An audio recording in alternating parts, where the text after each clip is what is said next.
Good morning, friends. So, in previous lecture, we have completed up to point number 53 in correlation and regression. आ गया क्या इस chapter का पूरा orientation अभी? Okay चलो, यहाँ पे मैंने r का वैल्यू दिया है B Y x and B x Y. ये तीन में से दो वैल्यूज मैंने दिए हुए, तीसरा आपको फाइंड करना है. क्या लगता है आपको कौन सा रिलेशन यूज करना पड़ेगा इन तीनों में? R square is equal to B Y x into B x Y. इधर चलो बाजू में लिखो, R square is equal to byx into bxy. Can I say square of correlation coefficient is equal to product of two regression coefficients? चलो बताओ, r square कितना आएगा इधर 0.80 का स्क्वायर डिवाइडेड बाय 5.80, बराबर है ना? आंसर इज 0.11034482 ये आंसर रहेगा क्या? B R square is equal to B Y x into B x Y relation use कर रहे हैं हम लोग. उसके बाद आर स्क्वेयर 0.75 का स्क्वेयर करो, आप किए क्या आप लोग? Divide by 0.20, answer is 2.8125. ऐसे चलता है क्या? 2 से भी ज्यादा हो सकता है क्या? कुछ भी हो सकता है मेरे भाई. B Y x into B x Y का product has to be less than equal to 1 and R का value cannot be greater than 1. R हमेशा -1 और 1 के बीच में ही रहेगा. नेक्स्ट, आर -0.60 है तो 0.60 का स्क्वेयर करो, किया क्या आपने? Divide by 1.36, answer is -0.264705882235 minus. लेकिन क्यों माइनस भाई? अब Y X B x Y दोनों निगेटिव है तो समझा ना, कुछ गया क्या? R and B x Y negative है तो बचा हुआ निगेटिव रहेगा ही. या तो तीनों निगेटिव रहते हैं या तीनों पॉजिटिव. याद है क्या? नेक्स्ट, हाँ बोलो. -0.80 करो, 0.80 इंटू 1.10, ये जो आएगा वो आर स्क्वेयर है, उसका स्क्वेयर रूट. आंसर -0.9380831519 15196. मैंने B Y x and B x Y का प्रोडक्ट किया, जो आया उसका स्क्वेयर रूट लिया. सही है. चलो नेक्स्ट, 0.2819 का स्क्वेयर करो पहले, किया क्या? Divided bye 1.23619, answer is 0.064284300095. And ये जो भी हमने कंप्लीट किया ये एक ही फॉर्मूला यूज करके किया, r square is equal to B Y x into B x y. सही है बच्चों? Okay next, there are some cases when we find. पढ़ रहे हो क्या या मैं अकेला पढ़ रहा हूं? There are some cases when we may find correlation between two variables although two variables are not causally related. This is due to existence of third variable which is related to both the variables under consideration. Such a correlation is known as spurious correlation. इसको क्या बोला जाता है? spurious. या उसको बोला जाता है nonsense correlation. क्या बोला जाता है? nonsense correlation. मतलब x and y दोनों as such का कोई रिलेशन नहीं है, बट एक्स वाई जेड पे डिपेंड करता है, वाई जेड पे डिपेंड करता है. तो वैसे एक्स एंड वाई में भी कुछ तो रिलेशन आ ही जाएगा ना फिर, इनडायरेक्टली. यस और नो? कुछ जाता है कि दिमाग में? जैसे कि अगर समझो मैंने यहां पे बोला sale of woollen garment and sale of coffee में कुछ रिलेशन है क्या? उलन मतलब स्वेटर पहनने से और कॉफी पीने का कुछ संबंध है क्या? But sale of woollen garment का relation is with temperature, sale of coffee का रिलेशन इज विथ टेम्परेचर. तो इन दोनों में भी कोरिलेशन है, तो इसको बोला जाता है स्प्यूरियस कोरिलेशन या नॉनसेंस कोरिलेशन. समझ आए क्या? Next, bivariate data are collected for, बोलो, two variables at same point of time. मतलब जब x 30 है तब y कितना, जब x 90 हो जाएगा उस वक्त y कितना होगा at same point of time. ये बहुत इंपॉर्टेंट है. if plotted points in a scatter diagram lie from, हाँ बोलो, upper left to lower right, तो upper left to lower right मतलब it is something like this. Just ऊपर दिखा रहा हूं, करेक्ट है? यस और नो? तो ये कोरिलेशन क्या है? This is a negative correlation. लिखो, it will lead to negative correlation. या पॉजिटिव था ये? And next, upper right to lower left, upper right to lower left मतलब is it like this? तो in that correlation is positive. So there is a positive correlation. There is a positive correlation. I hope you are understanding. This is negative, this is positive correlation. कुछ गया दिमाग में? Next, if plotted points in a scatter diagram are बोलो evenly distributed without depicting any pattern, then there is बोलो no correlation between two variables. Do you agree? Then there is no correlation between two variables. I hope you're understanding. If plotted points in a scatter diagram are evenly distributed without depicting any pattern, then there is no correlation between two variables. कुछ गया दिमाग में? Next, if plotted points in a scatter diagram lie on a single line, then the correlation is perfect positive और perfect negative. समझा आपको ये? Single line अगर upward जाने वाला रहेगा तो परफेक्ट पॉजिटिव, डाउनवर्ड आने वाला रहेगा तो परफेक्ट नेगेटिव. तो ए और बी करेक्ट है. The correlation between shoe size and intelligence is 0. There is no correlation. Shoe size intelligence तुम्हारा है क्या? नहीं ना. Shoe size and intelligence. Next, product movement correlation coefficient is considered for both of these.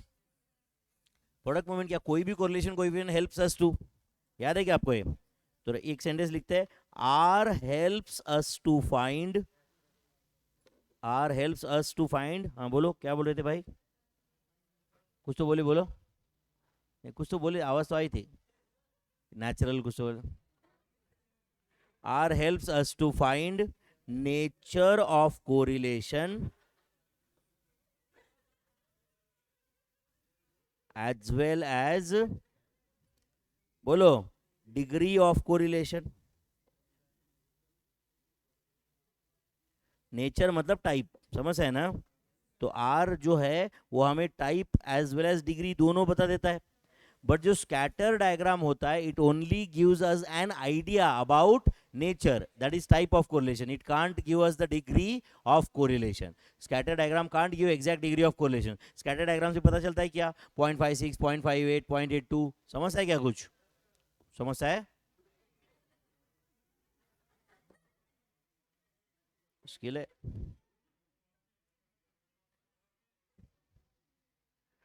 हो गया क्या? If R is positive, then points in a scatter diagram tend to cluster from lower left to upper right. ये सही है क्या? Option A पक्का. Covariance between two variables is strictly positive, strictly negative, always 0, positive, negative और 0. Positive negative 0, covariance कुछ भी हो सकता है. सिमिलरली एस डी क्या होता है बोलो? 0 और पॉजिटिव. 0 हो सकता है ना एस डी आर? यस और नो? वेरियंस 0 और पॉजिटिव. समझता है क्या आपको ये? नेगेटिव नहीं हो सकता है. To find degree of agreement about beauty between two judges in a beauty contest, we use Spearman's rank correlation coefficient. समझा क्या आपको ये? क्योंकि ब्यूटी का नंबर के फॉर्म में तो कन्वर्जन नहीं हो सकता, बट रैंक तो दे सकते हैं. 10 पार्टिसिपेंट है, ब्यूटीफुल नंबर 1, नंबर 2, नंबर 3, दोनों जजेस का ओपिनियन अलग अलग रहेगा, बट रैंक तो दे सकते हैं ना. तो अगर समझो दोनों जजेस ने जो रैंक दिया एंड आंसर समझो R इज इक्वल टू 1 आया, मतलब there is a perfect agreement between those two जजेस. करेक्ट और नॉट? बट अगर आंसर -1 आया तो there is a perfect disagreement. दोनों का कंप्लीटली कॉन्ट्राडिक्टरी ओपिनियन है. ऐसा हुआ ना उसका मीनिंग? यस और नो? बट यहाँ पे कार्ल पियर्सन कोएफिशिएंट यूज ही नहीं हो सकता, क्योंकि beauty can not be brought in the form of numbers. ऐसा होता है क्या ये 23 ब्यूटीफुल है, ये 28 ब्यूटीफुल है, ये तो 82 ब्यूटीफुल है? ऐसा होता है क्या? नहीं. बट रैंक 1, रैंक 2, रैंक 3 ऐसा हो सकता है या नहीं? Difference between observed value and estimated value in a regression. क्योंकि रिग्रेशन में जो बच्चों we estimate y on the basis of x, but जो हम y एस्टिमेट करते हैं एंड y में y जो एक्चुअल में आता है, देयर कैन बी डिफरेंस और नॉट. ये डिफरेंस को हम बोलते हैं एरर और रेसिड्यू. क्या बोलते हैं? एरर और रेसिड्यू. समझा आपको ये? What are the limits of two regression coefficient? Regression coefficient क्या हो सकते हैं बोलो? Product of two regression coefficients must be numerically less than unity. नहीं समझता आपको ये? क्या बोथ मस्ट बी पॉजिटिव ऐसा है? नहीं, दोनों नेगेटिव रह सकते हैं.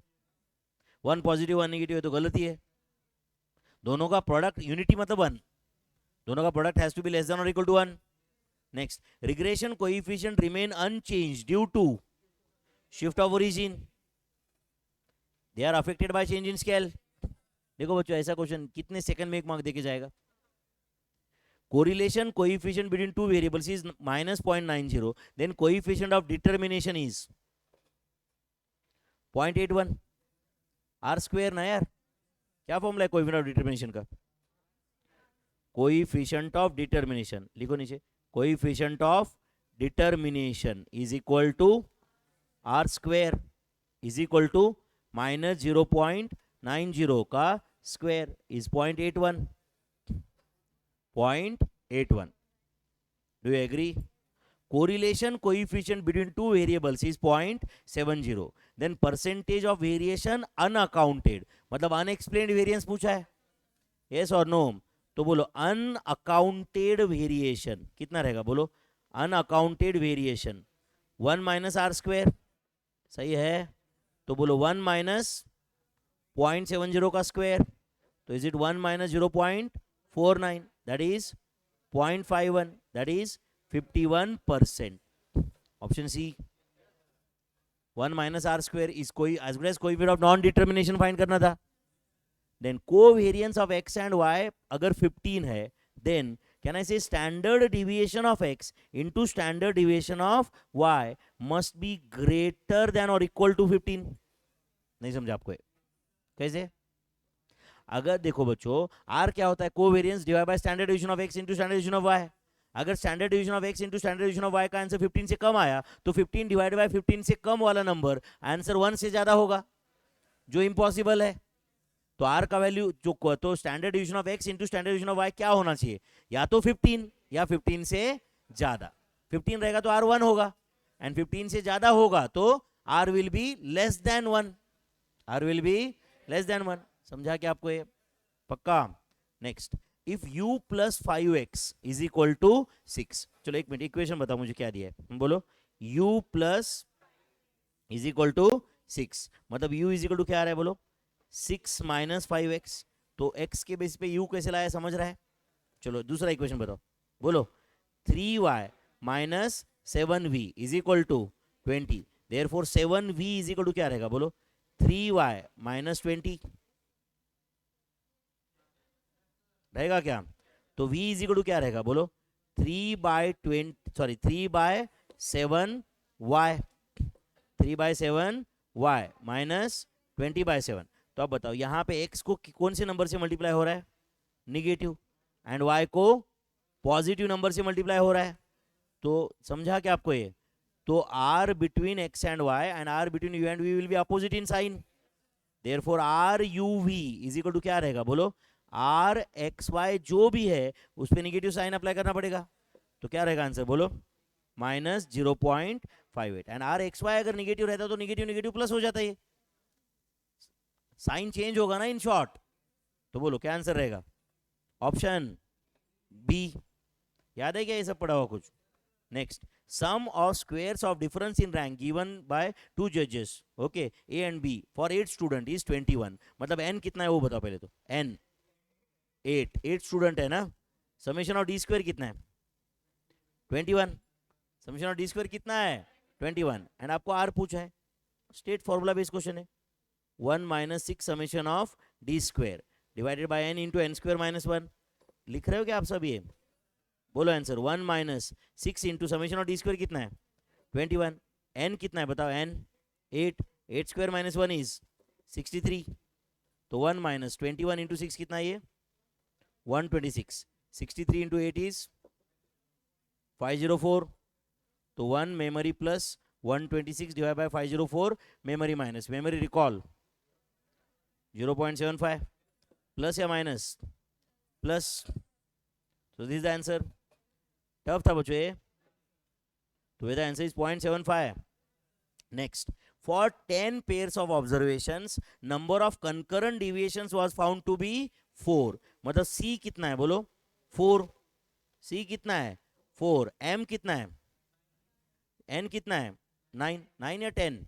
9। for 10 pairs of observation number of concurrent deviation found to be 4। what is coefficient of concurrent deviation? coefficient of concurrent deviation करना है क्या सॉल्व? बोलो क्या होता है coefficient of concurrent deviation?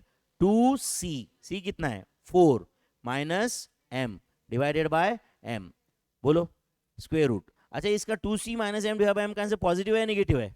Negative, तो फाइनल आंसर भी नेगेटिव। नहीं समझाओ आपको, फाइनल आंसर भी नेगेटिव। तो आप बताओ बच्चों, ये अगर नेगेटिव आया तो इसको हम लोग नेगेटिव करके पॉजिटिव कर देंगे, बट जो आंसर आएगा उसको वापस हम क्या कर देंगे? नेगेटिव। मतलब अंदर नेगेटिव यूज हुआ है तो बाहर भी नेगेटिव। तो r इज इक्वल टू, समझा क्या आपको ये?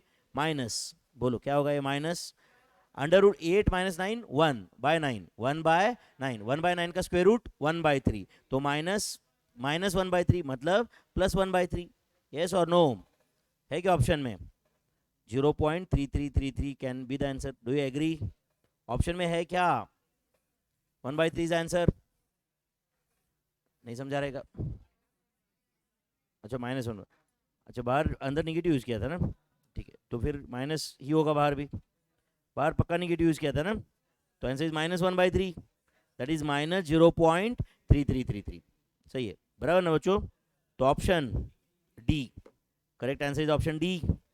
Next, the coefficient of concurrent deviation for p pairs of observation was found to be 1 upon root 3 if number of concurrent deviation was found to be 6, what is the value of p? समझा क्या आपको? चलो, coefficient of concurrent deviation कितना था बताओ, बोलो 1 upon root 3 is equal to under root, हाँ बोलो 2c, c कितना था बोलो? c कितना था? 6, whether value of c was 6 into minus बोलो m, तो p पेयर्स ऑफ ऑब्जर्वेशन थे ना बच्चों, तो p पेयर्स ऑफ ऑब्जर्वेशन थे, तो ये क्या रहेगा? p माइनस 1, नहीं समझा आपको, divided by p minus 1। Do you agree? p pairs of observation है तो 2m मतलब p माइनस 1 होता है ना, मतलब n की जगह p है इधर, क्या करेंगे? दोनों साइड का स्क्वायर लेते, चलेगा क्या? दोनों साइड का स्क्वायर लिया तो इधर क्या आएगा बोलो? 1 बाई 3 इज इक्वल टू, इधर क्या आएगा बोलो? 12 minus p plus 1 divided by p minus 1। अच्छा 12 माइनस p प्लस 1 को मैं 13 माइनस p कर दूं क्या? 13 माइनस p कर दूं क्या? नहीं समझा रहेगा ये भी। हाँ करो क्रॉस मल्टीप्लिकेशन, अभी क्या आएगा बोलो? Therefore 39 minus 3p is equal to p minus 1, सही है? तो 40 is equal to 4p, therefore p is equal to 10, तो there are 10 pairs of observations. Option A, there are 10 pairs of observations, तो m का वैल्यू 9 रहेगा, समझा क्या?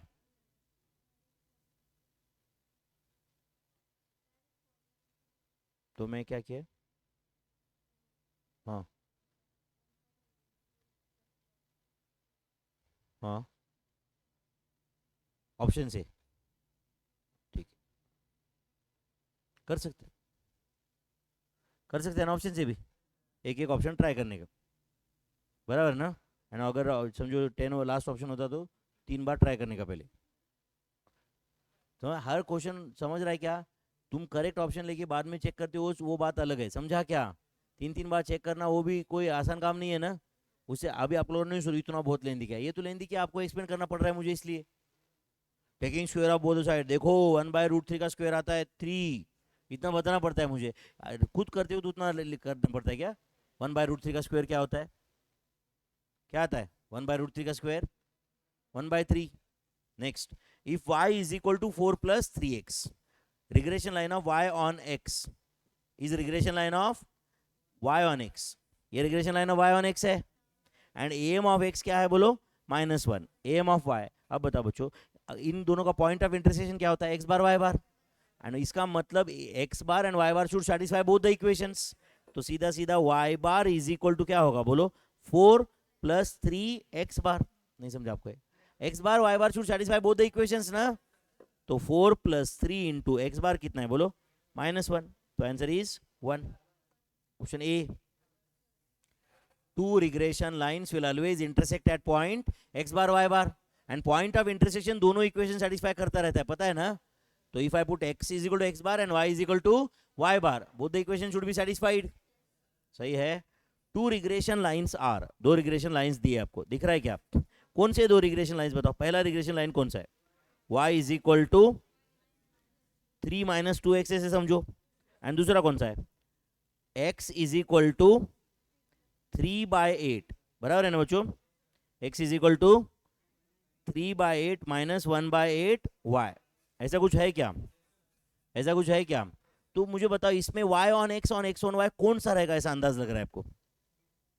अच्छा ये regression line of y on x रहेगा समझो। If this is regression line of, बोलो y ऑन x, तो बी वाई एक्स क्या होगा, -2। if regression line of y on x is written in the form of y is equal to a plus bx, b represents b by x, and ये अगर regression line of x on y है, ध्यान दे रहे हो क्या, regression line of, बोलो x on y है, तो बी एक्स वाई क्या है, बी एक्स वाई क्या है, -1/8। Do you agree, that is -0.1250, समझा। अच्छा बताओ दोनों निगेटिव है एंड दोनों का प्रोडक्ट लेस देन 1 है क्या, नहीं समझा आपको, दोनों निगेटिव है एंड दोनों का प्रोडक्ट लेस देन 1 है। एंड अगर बाई चांस दोनों का प्रोडक्ट लेस देन 1 नहीं आ रहा है, ऐसा कुछ गड़बड़ हो रहा है, तो समझने का कि y ऑन x को x ऑन y करना पड़ेगा, और x ऑन y वाले को मतलब x is equal to a plus b y के फॉर्म में लाने का उसको, समझा क्या। क्योंकि y ऑन x कौन सा और x ऑन y कौन सा उन्होंने दिया नहीं था, ये तो हमने एक अंदाज लगाया था। उन्होंने क्वेश्चन क्या पूछा है, r, तो r square is equal to क्या होता है, बोलो B Y x into B x Y, तो tell me is it -2 into -1250, कितना आता है 0.25 आता है क्या, आता है कि नहीं। Therefore r is equal to -0.50, नहीं समझा, 0.25 का स्क्वायर रूट 0.50, प्लस या माइनस, माइनस क्यों, क्योंकि b Y x and B x Y negative है, तो r भी निगेटिव होगा, समझा क्या आपको ये। Next, given two regression lines, दिख रहा है क्या आपको ये, चलो पहला रिग्रेशन लाइन कौन सा है बताओ, 2x minus 3y is equal to 10, दूसरा कौन सा है 3x plus 4y is equal to 15। अब ये बोल रहा है which of the regression equation is x on y, तो इसमें से x ऑन y कौन सा और y ऑन x कौन सा पूछ रहा है, ध्यान दे रहे हो क्या, हमें दिया है क्या क्वेश्चन में, कुछ दिया होता तो पूछता क्यों भाई, वो खुद ही पूछ रहा है what is the regression line of x on y, तो कौन सा होगा x ऑन y, टॉस करते है कि नहीं, टॉस करते, हेड आया तो पहला, टेल आया तो दूसरा, करेंगे, फिर क्या करेंगे, तो एक एज्यूम कर लो कुछ भी, समझो पहला वाला तुम्हें क्या लग रहा है, एक्स ऑन वाई लग रहा है, वाई ऑन एक्स लग रहा है, कुछ तो एक बोलो आप बस। हाँ चलो एक्स ऑन वाई, एक कुछ मत लिखो, सिर्फ ध्यान दो, 2 मिनट के लिए मान लो कि ये एक्स ऑन वाई लिखा है आपने, आपको लगा था ना बस, तो ये एक्स ऑन वाई, तो ये ऑब्वियसली ये वाई ऑन एक्स होगा फिर, तो बोलो ये एक्स ऑन वाई है, तो 2x इज इक्वल टू क्या आएगा, बोलो 10 plus 3y, x is equal to, बोलो 10/2 5 प्लस 3/2 इंटू वाई, तो बोलो बी एक्स वाई क्या आ रहा है 3/2 विच इज इक्वल टू 1.50, नहीं समझा आपको ये। एंड चलो इधर क्या आएगा, बोलो ये y ऑन x है, तो बोलो 4y इज इक्वल टू, जल्दी 15 माइनस 3x, तो y is equal to 15/4 minus 3/4, yes समझ में आ रहा है आपको ये, तो बोलो y इज इक्वल टू क्या आ रहा है, B Y x is equal to क्या आ रहा है, बोलो -3/4, ये एक पॉजिटिव आ रहा है एक निगेटिव आ रहा है, तो एक्चुअली इसका आंसर है रॉन्ग डेटा, इसका क्या आंसर है। अब तुम रिवर्स भी करोगे ना तो फिर क्या होगा, समझा क्या, ये निगेटिव आएगा और ये पॉजिटिव आएगा, ये निगेटिव आएगा और एक पॉजिटिव आएगा, तो आंसर इज रॉन्ग डेटा, हम आंसर नहीं बता सकते, समझा क्या। तो हम लोग बोल रहे भाई दिस इज, बोलो wrong data, are you understanding this, क्या लिखा है उधर, क्या लिखा है उधर, आंसर दिखा है क्या, assumption इज रॉन्ग, समझा क्या, जो उन्होंने बोला है कि ये जो भी किया हमने उल्टा भी कर दिया तो assumption रॉन्ग ही होगा, समझा क्या, मुश्किल है, तुम्हारा चेहरा देख के ही मुश्किल है की नाही, कशाला पण हे सगळं, है की नहीं।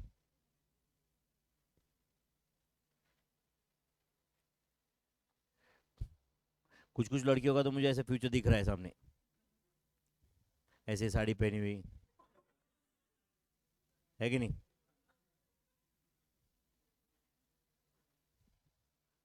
ऐसा किचन के सामने उधर, है कि नहीं, एक सेल्समैन पति आएगा बोलेगा चाय,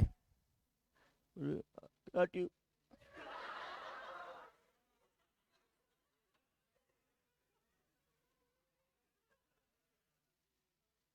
दिख रहा है दोनों डिप्रेस्ड, वो बाहर डिप्रेस और ये घर में डिप्रेस्ड दिख रहा है, मतलब ऐसे फ्यूचर लिटरली। एंड उससे खुशी नहीं हो रही मुझे कुछ भी, ना तुम्हारे माँ बाप को खुशी होगी ऐसा तुम्हें देख के बाद में, है कि नहीं? तुम्हारे माँ बाप डेफिनेटली तुम्हारे बारे में नहीं चाहते, इसलिए तुम इस क्लास में हो एंड पुणे में हो, बराबर है कि नहीं? अगर उन्होंने तुम्हारे बारे में वो सोचा होता तो तुम पुणे में भी नहीं होते और सीए भी नहीं करते, ना एक क्लासरूम में होते, बराबर है कि नहीं? चलो, whether answer is none of these, क्योंकि इट्स अ रॉन्ग एजम्पशन। समझा क्या? रिवर्स भी कर दिया तो रॉन्ग ही होगा। Is that clear? Next, two regression lines are given, दिख रहा है क्या बच्चों? Okay, and variance of x कितना दिया है? 25, मतलब स्टैंडर्ड डिवीजन ऑफ एक्स क्या होगा? 5, and standard division of y आपको पूछा है। ओके, चलो बताओ पहला इक्वेशन क्या है? सब लोग वापस ध्यान दो यहाँ पे, पहला इक्वेशन क्या है? 8x plus 10y is equal to 25। दूसरा 16x plus 5y is equal to 12।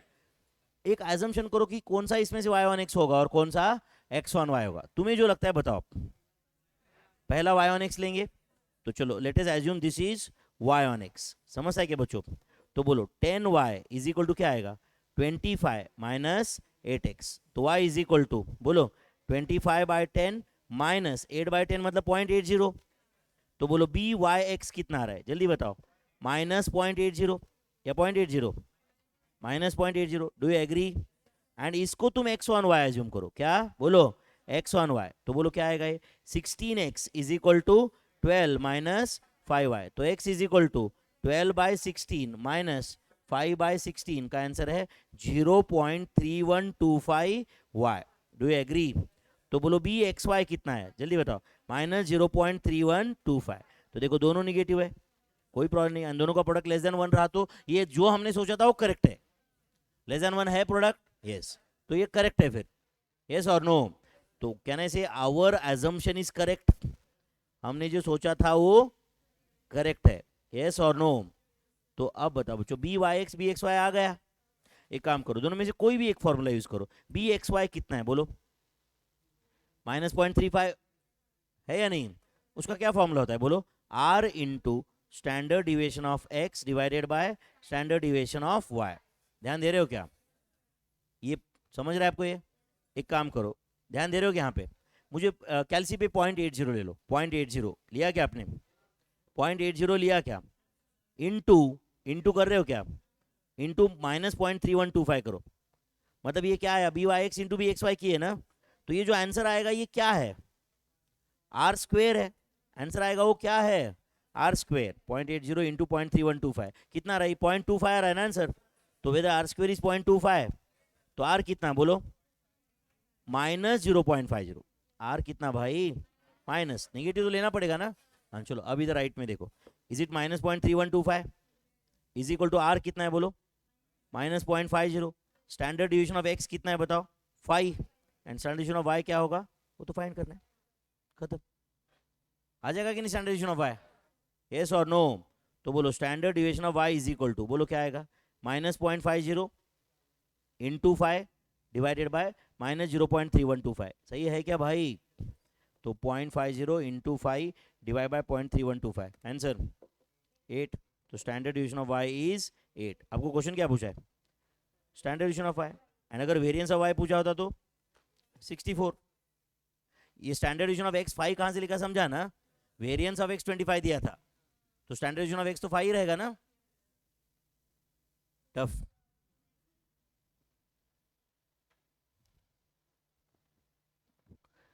y on x, x on y कुछ गया रहेगा दिमाग में तो ये बहुत आसान है।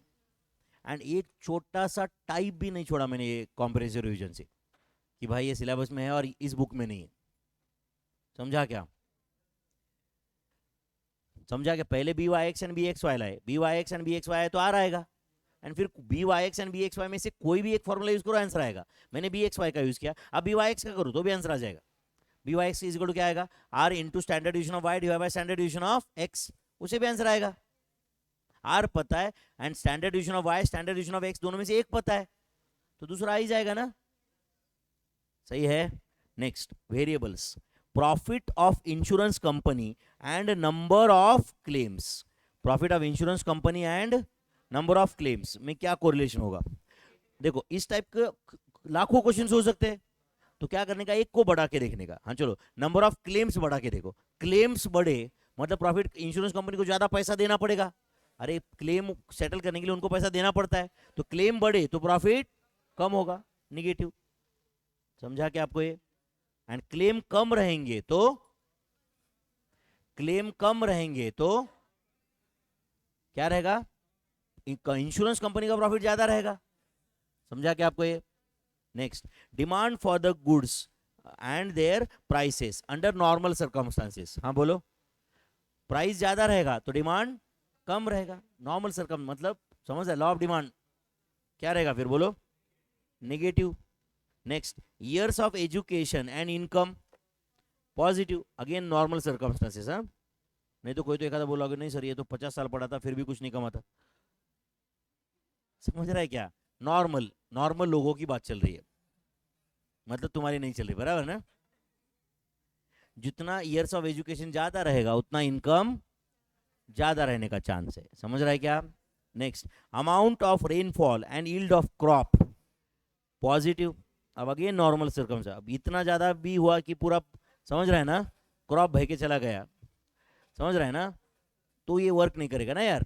बट अगर बारिश ज्यादा रही तो फसल अच्छी आती है, यील्ड ज्यादा आता है, यील्ड मतलब आउटपुट, समझता है ना। Sale of woollen garment and temperature, temperature ज्यादा रहेगा तो उलेन गारमेंट का सेल कम होगा, टेम्परेचर कम होगा तो उलेन गारमेंट का सेल ज्यादा होगा, कोरिलेशन नेगेटिव, सही है।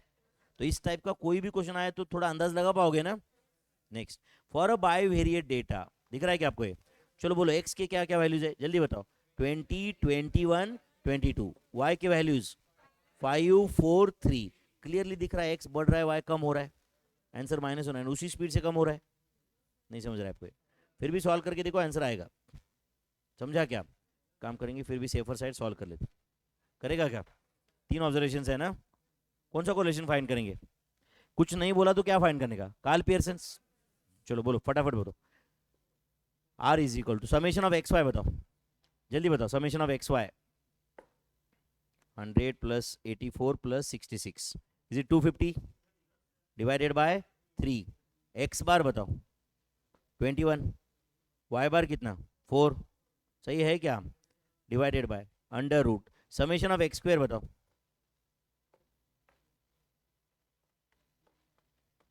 Is it 1325 divided by 3 minus 21 का square into under root summation of Y square बताओ,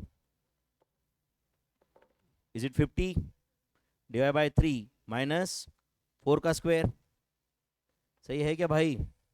देन न्यूमरेटर बताओ क्या है, 250 divide by 3 memory plus 84 memory minus memory recall, मेरे ख्याल से न्यूमरेटर है माइनस 0.66666 है क्या, एंड डिनोमिनेटर करो कैलसी पे करो 1325 divided by 3 memory plus 21 into m minus memory recall का स्क्वायर रूट, बोलो 0.81649658 इंटू करो 50 divided by 3 memory plus 4 into m minus memory recall का स्क्वायर रूट, कितना है 0.816496, सेम है मेरे ख्याल से, बराबर है ना, 58 ऐसा कुछ है क्या, 0 समथिंग, तो जो भी है सेम था ना बच्चों ये, तो इसका स्क्वायर 0.6666 है देखो, तो आंसर माइनस 0.666666 डिवाइडेड बाय, हाँ बोलो 0.66666 है क्या ऐसा कुछ, तो आंसर इज बोलो -1, राउंडिंग का डिफरेंस रहेगा थोड़ा बहुत, बराबर है ना, इज इट -1, ये तो पहले सेकंड में पता था अपने को, आंसर -1 आने वाला है। नेक्स्ट, आर दिया हुआ है, कोवेरिएंस दिया है, स्टैंडर्ड डिवीजन ऑफ एक्स दिया है, स्टैंडर्ड डिवीजन ऑफ वाई पूछा है, बहुत टफ क्वेश्चन है भाई, तुम्हारी मदद से मैं सॉल्व कर पाऊंगा शायद। बताओ फिर आर का फॉर्मूला क्या है, covariance of x and y divided by standard deviation of x into standard deviation of y। चलो r बताओ क्या है, 0.48। कोवेरियंस कितना है 36। स्टैंडर्ड डिविएशन ऑफ x कितना है 16 into standard deviation of y। ये सॉल्व करना है। तो बोलो standard deviation of y is equal to क्या आएगा, 36 डिवाइड बाय 16 का क्या आंसर है 2.25 divided by 0.48 4.6875। Option none of this. उसका स्क्वायर क्या है बताओ, ठीक है ये भी टैली नहीं हो रहा है, बराबर है ना। Standard deviation of y is 4.6875। कुछ डाउट है क्या आपको। नेक्स्ट, r दिया हुआ है, कोवेरियंस दिया है, दिख रहा है क्या आपको, वेरिएंस ऑफ x दिया हुआ है, स्टैंडर्ड डिविएशन ऑफ y पूछा है। चलो बोलो r का फॉर्मूला वापस बताओ, covariance of x and y divided by standard deviation of x into standard deviation of y। r कितना है 0.52, कोवेरियंस कितना है 7.80, स्टैंडर्ड डिविएशन ऑफ x कितना है 4 है ना, into standard deviation of y, अरे वेरिएंस है वो 16। Therefore standard deviation of y is equal to क्या आएगा बोलो 7.80, बराबर है क्या, डिवाइडेड बाय 4, एंड इधर नीचे आएगा इंटू 0.52। नहीं समझा आपको ये, तो 7.80 divided by 4 divide by 0.52, answer is 3.75। है क्या ऑप्शन में, option D, standard deviation of y is 3.75। अब हम क्या यार बेसिक फॉर्मूला यूज कर रहे हैं ना। नेक्स्ट, r दिया हुआ है, देन कोएफिशिएंट ऑफ डिटर्मिनेशन, समझ रहा है, and coefficient of non determination respectively r। बोलो बोलो कोएफिशिएंट ऑफ डिटर्मिनेशन का क्या फॉर्मूला होता है r स्क्वायर। तो coefficient of determination is equal to r square. Tell me is it 0.5040 का square, answer is 0.16। And coefficient of बोलो non determination, coefficient of non determination is equal to 1 minus r square. Is it 1 minus 0.16, answer is 0.84। Option A 0.16 and 0.84। Tough था बच्चों ये। Simple correlation is known as linear correlation. Slope of regression line of x on y is, slope of regression line of x on y। अच्छे से ध्यान दो बच्चों, मुझे बताओ regression line of x on y पहले क्या है वो बताओ, बोलो x minus x bar is equal to B Y x into x minus sorry y minus Y bar. Do you agree, x on y चाहिए ना, ये बी एक्स वाई आएगा, B x Y into Y minus Y bar, सही है क्या। अच्छा बताओ whether this is, ध्यान दे रहे हो सब लोग, x minus x bar is equal to B x Y into Y minus B x Y into Y bar. Do you agree.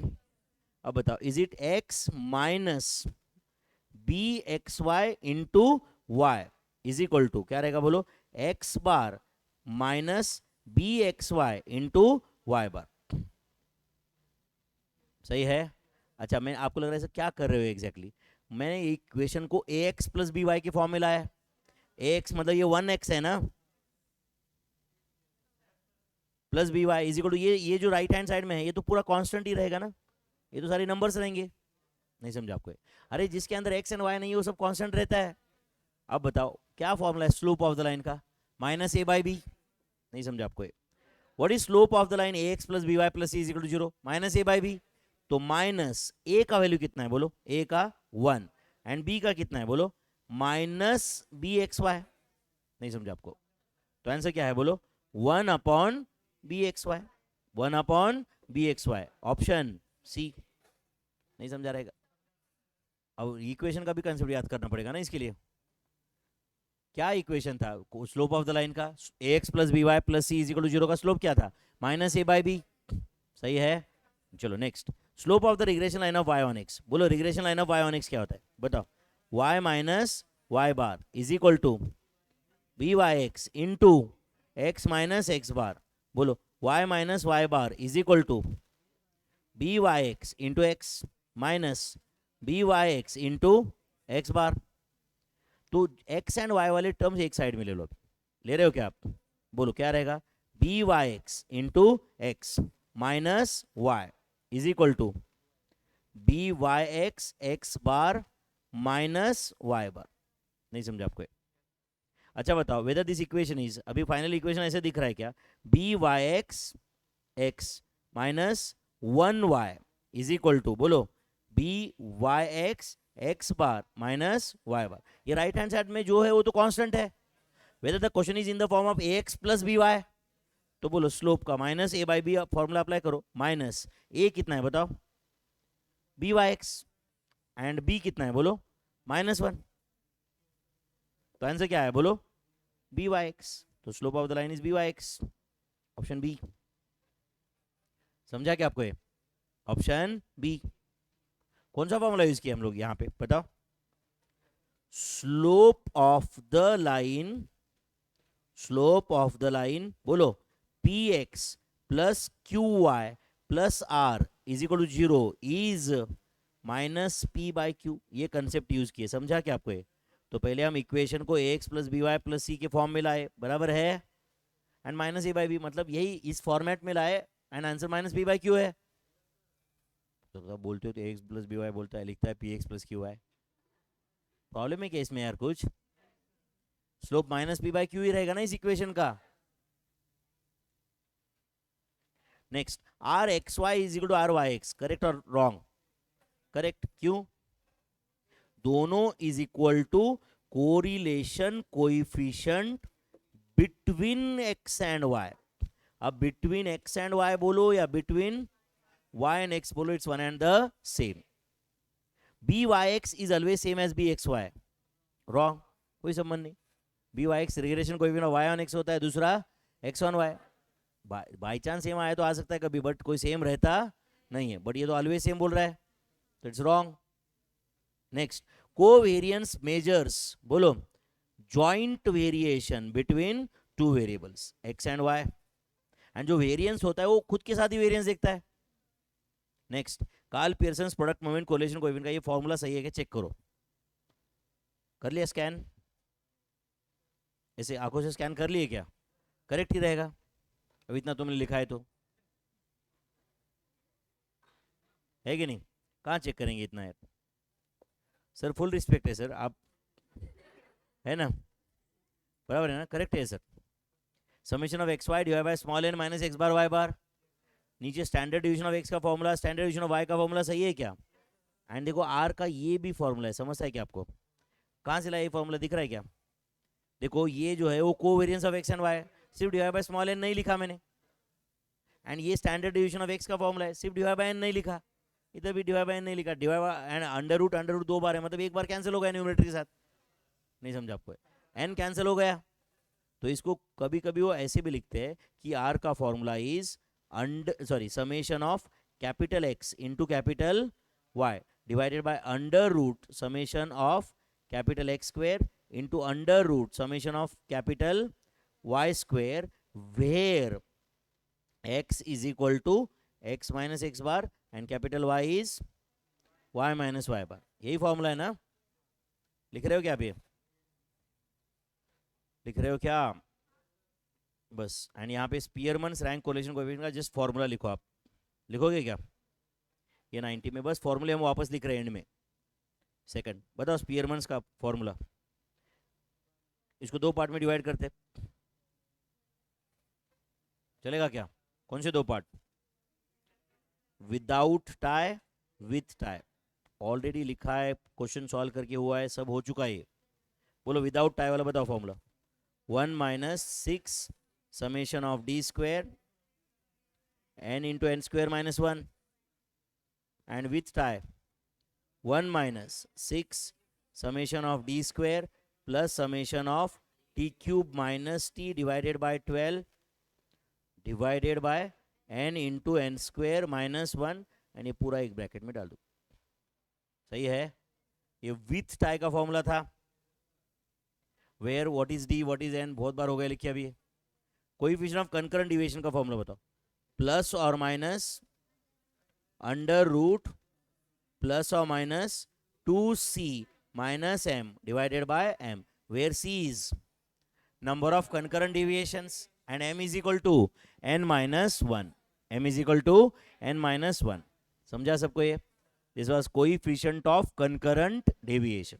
Next b Y x दिया है, बी एक्स वाई दिया है, ओके आर पूछा है, तो चलो बोलो r square is equal to क्या आएगा, b Y x into B x y, b Y x है 1.20 इंटू 0.90, तो 1.2 इंटू 0.9 कितना था 1.08, okay is it is impossible, it is, क्यों, एज आर बोलो can't be greater than 1, yes or no, r can't be greater than 1, तो correct answer is wrong data, this is wrong data। समझा क्या?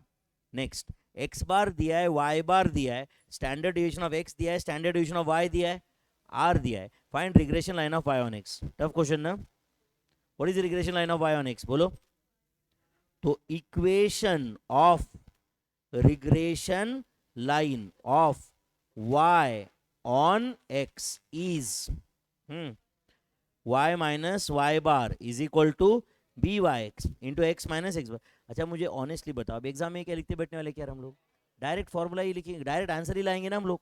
तो y minus Y bar कितना है बताओ 90, B Y x क्या होता है r, r कितना है minus 0.75 into standard division of y कितना है 5 divided by 8 into x minus 30, सही है। तो y minus 90 is equal to बोलो 0.75 इंटू 5/8 का क्या आंसर आता है 0.46875, तो tell me is it minus 0.46875 x, बराबर है ना, प्लस 30 से मल्टीप्लाई करो इसको, बोलो 14.0625, सही है क्या? तो बोलो y इज इक्वल टू 90 को उधर भेज दो, तो 90 plus 14 is it 104.0625 minus 0.46875 x, तो ये जो मैंने लास्ट में लिखा है is it regression line of y on x। ये कैलकुलेशन सही है क्या, आप कंफर्म कर दो एक बार, आपने कंफर्म कर दिया मतलब करेक्ट, वेरी गुड। तो y is equal to 104.0625 minus 0.46875 x, is it regression line of y on x।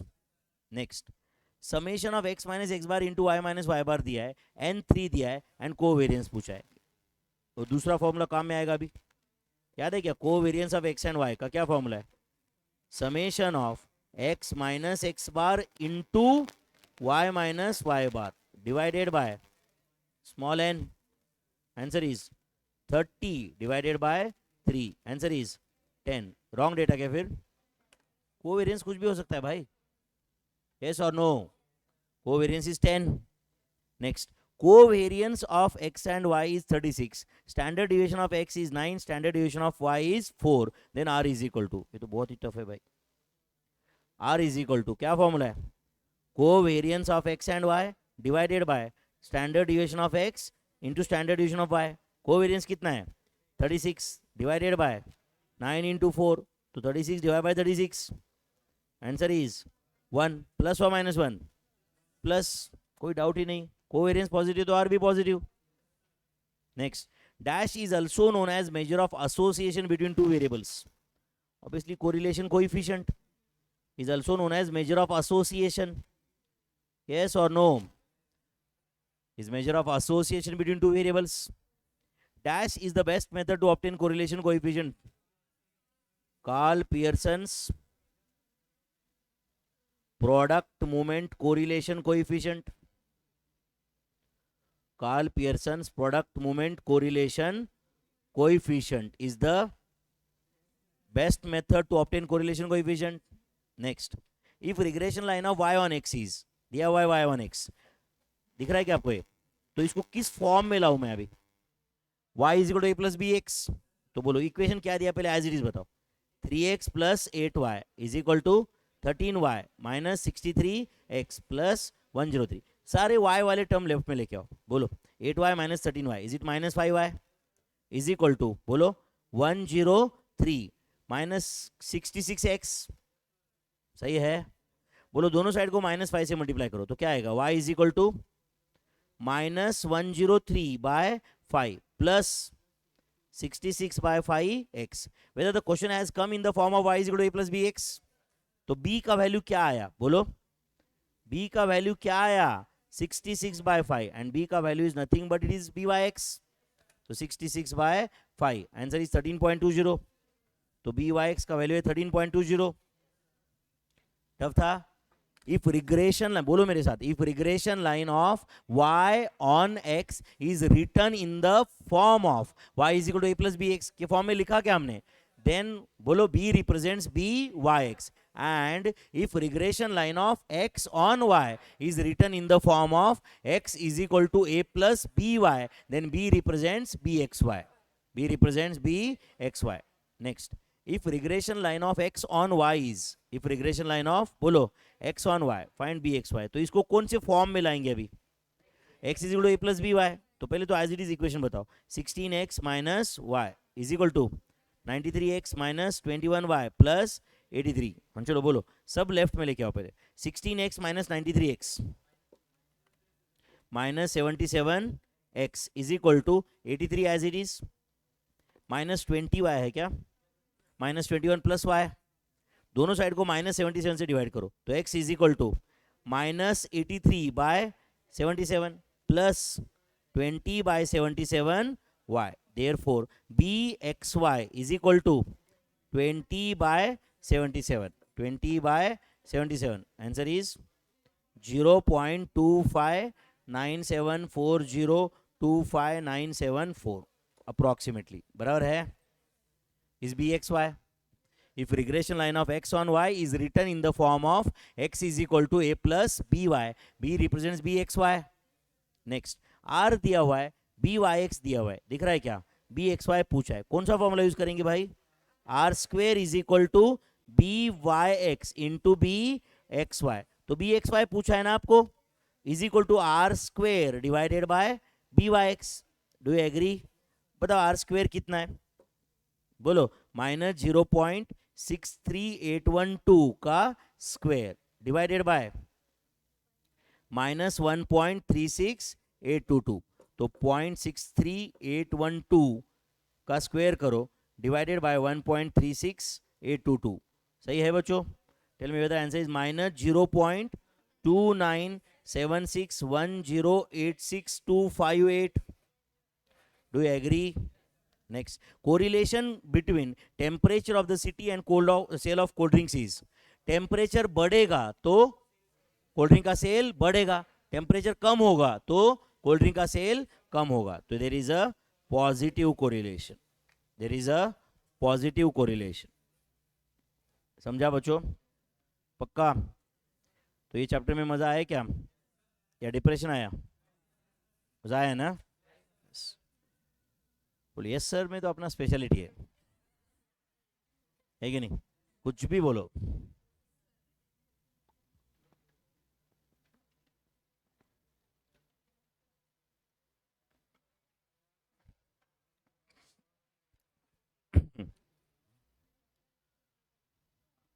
Okay पढ़ो एक आधा कोई कोड काम में आए तो, एंड नहीं आएगा ना काम में.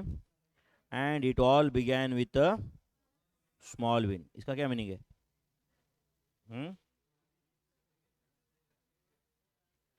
It all began with a small win. समझ रहा है. कोई भी बहुत बड़ा सक्सेस जब आता है तो अगर उसका कोई भी सक्सेसफुल आदमी का हिस्ट्री देखोगे तो वो बोलेगा कि भाई मैं शुरुआत में ये काम किया वो काम किया, but it started with that small win. समझता है क्या, जो आज उसके सक्सेस के सामने बहुत छोटा दिखता है, राइट और नॉट, बट वो स्टार्टिंग पॉइंट बहुत इंपॉर्टेंट होता है. समझता है क्या. मैं कोई बहुत सक्सेसफुल नहीं हूँ, बट जो भी कुछ है मैंने किया है. तो जब मुझे याद है मैं सीए फाइनल का एग्जाम देके जब पढ़ाना चालू किया, जब मैं सोचा कि अपन टीचिंग में जाएंगे, तब सीए फाइनल का quantitative techniques is the first subject that I taught. मैं पहले 2 साल सिर्फ फाइनल का एक ही सब्जेक्ट पढ़ाता था. ओके, इंटर एंड सीपीटी था उस वक्त, वो बाद में पढ़ाना चालू किया. तो शुरुआत में सिर्फ सीए फाइनल में ही पढ़ाता था. उस वक्त मैं पहले बैच में तो 3-4 बच्चे थे, 4-5 ही बच्चे थे. ओके, क्योंकि मैं खुद भी सीए नहीं था तब, सीए फाइनल का रिजल्ट का वेट कर रहा था. ठीक है, उसके बाद में 5 के 12 स्टूडेंट हो गए, 10 हो गए. समझता है क्या. 10, 12, 15 इस रेंज में बढ़ता गया। ऐसे कुछ शुरुआत में ऐसे नहीं रहता है कि नंबर ऑफ स्टूडेंट्स बस, बराबर है कि नहीं। बट वो जो 12 का स्टूडेंट्स 15 आ गए थे ना, तब मुझे लगा कि हाँ भाई अपन कुछ कर रहे हैं जिंदगी में। जब वो 15 के 20 स्टूडेंट हो गए, समझा क्या। फिर उसके बाद में कुछ थोड़ा बढ़ गया, फिर अचानक से राइट वो जो मेरे पहले बैच के स्टूडेंट एग्जाम दिए उनको स्कोर अच्छा आया, समझ आया क्या। फिर उनके बाद में उनके रिकमेंडेशंस बढ़ गए, फीडबैक उस समय पे ऐसे सोशल मीडिया पे वगैरह शोशा नहीं होता था। सब कुछ जो स्टूडेंट रिकमेंड करते थे उसी की बेसिस पे टीचर टीचर का पॉपुलैरिटी रहता था। आज कैसे अननेसरी वो आ, खुद ही बहुत माहौल कर देते जबकि वो होता भी नहीं उतना, है या नहीं। तो it's very important to have that small win at the beginning. और जैसे हो सकता है कि तुम एक सीए फाउंडेशन का एग्जाम पास करना, वैसे टेक्निकली सीए फाउंडेशन का एग्जाम पास हो गए तो भी कुछ बहुत बड़ा तीर नहीं मारा है, समझा है नहीं। But it can be a starting point, समझ रहा है कि आपको एक स्मॉल विन से ही स्टार्ट होता है कोई भी गेम, बराबर है ना। उसके बाद में कोई बैट्समैन रहता है, खेलता है, उसको शुरुआत में कॉन्फिडेंस नहीं है, बट एक अच्छा स्क्वायर कट बैठ जाता है, एक अच्छा ड्राइव बैठ जाता है, उसके बाद में देखो उसका बॉडी लैंग्वेज चेंज होता है या नहीं। जिस तरह से वो वहाँ पे पिच पे है पूरा, वो बॉडी लैंग्वेज अलग हो जाता है उसका। शुरुआत में वो जो ये पहला शॉट बैठने तक राइट ऐसा दिखता है कि भाई ये डिस्टर्ब्ड है, करेक्ट और नॉट। तो that small win is very important. 99% of the failures come from the people who have the habit of making excuses। ये तो तुम्हारा ही है कि नहीं। तुम्हारा भी एक्सक्यूज रहता है ना, है कि नहीं। ये चलो पढ़ के आओ, ये इतना ये करो, दूसरे दिन किया क्या, नहीं सर, क्या काम था, क्या काम था भाई। काम रहता ही नहीं है कुछ, घर जाके बैठते हैं, बैठा भी सोचते पहले पढ़ते,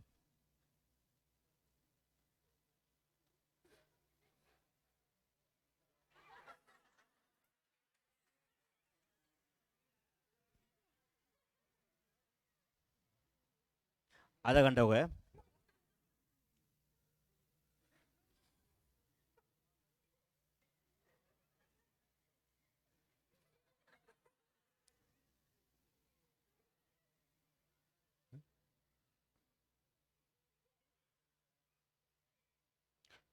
बराबर है कि नहीं।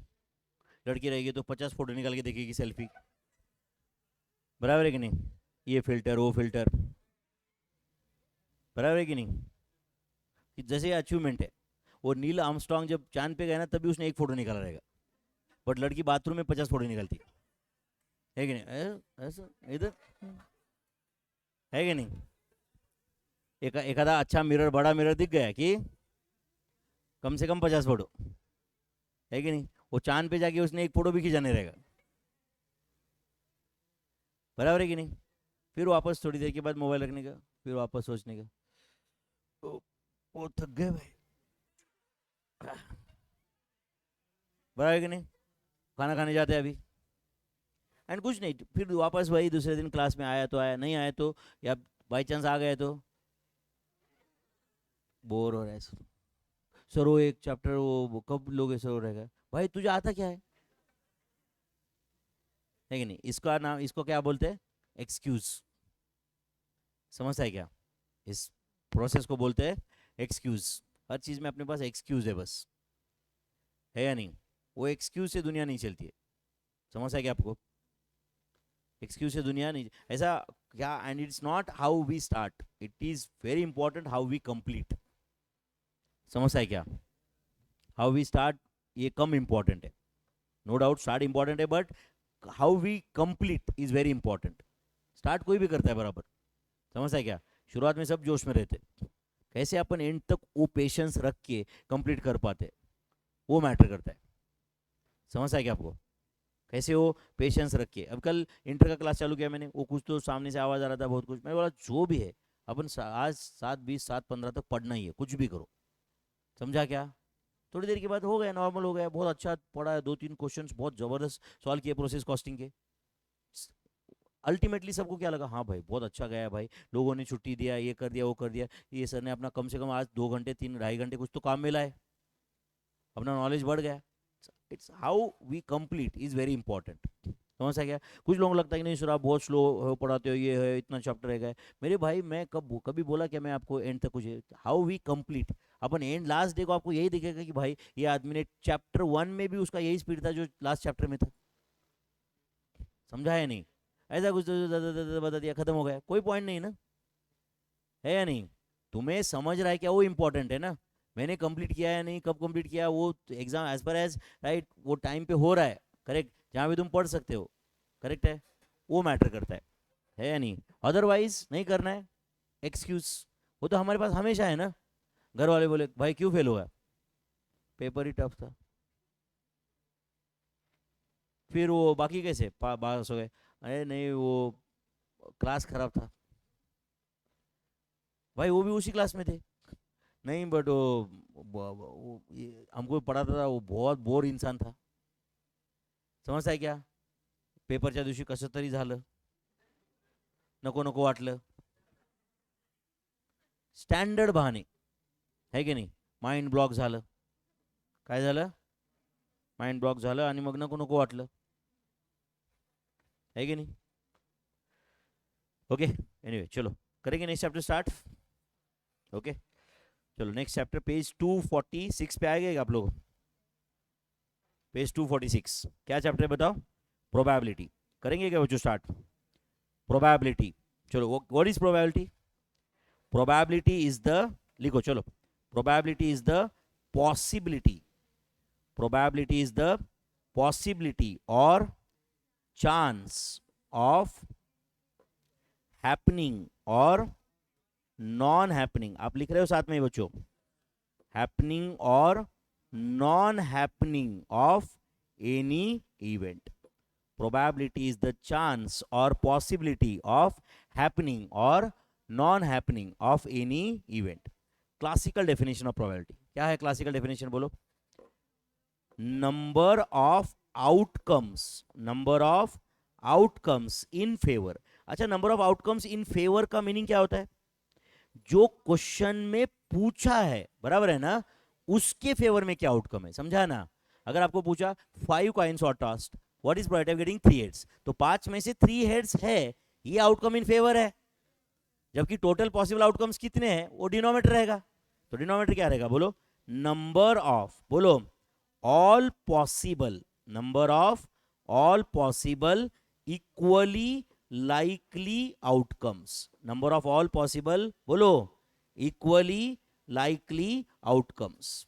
ठीक है, this is the classical definition of probability, number of outcomes in favour divided by number of all possible equally likely outcomes. Okay, basic knowledge अगर लेना है तो कॉइन के केस में देयर आर 2 आउटकम्स, कॉइन के केस में 2 outcomes, कौन से? हेड, जिसको हम अभी के इसके बाद एच ऐसे लिखूंगा मैं सिर्फ, एंड टेल, ये बहुत ज्यादा बेसिक है, समझ है क्या? डायस या कभी कभी इसको डाय ऐसे बोला जाता है, समझ है क्या? कि केस में देयर आर 6 आउटकम्स, कौन से? Obviously 1 point, 2 point, 3 point, 4 point, 5 point, 6 points. सही है बच्चों? These are 6 possible outcomes. And cards के केस में देयर आर, बोलो, देयर आर 52 कार्ड्स, तो 52 कार्ड्स में से कैन आई से देयर आर, बोलो 26 black cards and 26 red cards. सही है? अच्छा ये 26 ब्लैक कार्ड्स में से बोलो there are 13 spades and 13 clubs, 13 spades and 13 clubs, and there are 26 red card, इसमें क्या है बोलो? 13 diamonds and 13 hearts, 13 diamonds and 13 hearts. सही है बच्चों? तो बताओ ये 52 कार्ड्स में से टोटल ब्लैक कार्ड कितने रहेंगे? 26। रेड कितने रहेंगे? 26। कितने किंग्स रहेंगे? 4। कितने रेड किंग्स रहेंगे? 2, करेक्ट है। कितने ब्लैक क्वींस रहेंगे? 2। कितने जैक्स रहेंगे? 4। कितने एस रहेंगे? 4। कितने कितने रेड एस रहेंगे? कितने डायमंड क्वींस रहेंगे? 1। डायमंड क्वीन एक ही रहेगी ना? 4 क्वीन कौन से होते हैं? डायमंड क्वीन, हार्ट क्वीन, ये दोनों रेड हो गए, and spade queen club queen, ये दो ब्लैक क्वींस है, ऐसे टोटल 4 क्वीन हो गए। तो ये 13 कार्ड्स कौन से होते हैं ये भी बताओ मुझे एक बार। 13 कार्ड्स कौन से होते हैं बोलो। Ace 2 3 4 5 6 7 8 9 10, then jack queen king. Ace मतलब एक का, समझता है ना। तो ऐसे 13 कार्ड्स होते हैं, बराबर है ना। ये 13 डायमंड्स भी रहेंगे, बराबर है ना। 13 हार्ट्स, 13 स्पेड्स एंड 13 क्लब्स। तो 13 into 4 total 52 cards are there. समझता है सबको ये। Next, a coin is tossed. क्या क्वेश्चन बोल रहा है? A coin is tossed, what is probability of getting? A coin is tossed 2 times है। A coin is tossed 2 times. तो बताओ, देयर आर 4, हाँ बोलो, all possible equally likely outcomes. 4 all possible, बोलो, इक्वली लाइकली आउटकम्स। सही है बच्चों। बोलो कौन से आउटकम्स है वो? H H, H T, T H and T T. So these are 4 outcomes, these are 4 outcomes. सही है क्या? हाँ चलो, क्वेश्चन क्या पूछा है बताओ। 4, a coin is tossed 2 times, what is probability of getting 2 heads? तो 2 heads के लिए tell me what are the outcomes in favour. ऐसे लिखता हूं मैं यहाँ पे, पहले एक बार लिख रहा हूं, चलेगा क्या? आउटकम्स इन फेवर, ध्यान दे रहे हो क्या?